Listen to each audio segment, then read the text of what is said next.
Vannacht is er een unieke kans om een bloedmoannen te maken bij de Volkssterrenwacht in Burgum. Bij zo'n bloedmoannen wordt de moannen verzusteren door de ieren die tussen de zinnen en de moannen insteekt.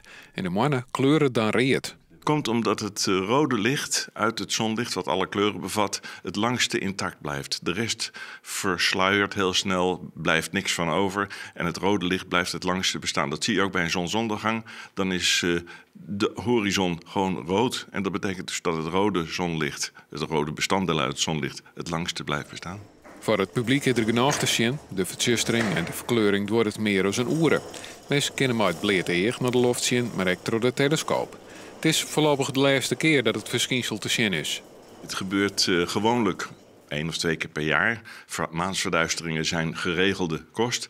Maar nu hebben we een reeks achter de rug van zo'n 25 jaar met 32 of 33 maansverduisteringen. En het betekent gewoon dat we nu een aantal jaren moeten wachten voordat er weer eentje komt. En dat zijn dan maar gedeeltelijke verduisteringen. De eerstvolgende die vergelijkbaar is met die van vanavond, die komt pas in 2033. Dus dat is een hele lange tijd. Als de waarsverwachtings uitkomen, wordt het vannacht een spektakel. Er is weinig bewolking, hoge drukgebied, dus we verwachten heldere hemel. En als er wat schapenwolkjes zijn, is dat geen ramp. We kunnen altijd wel door die bewolking heen kijken. En ik denk dat het een heel spectaculair schouwspel wordt.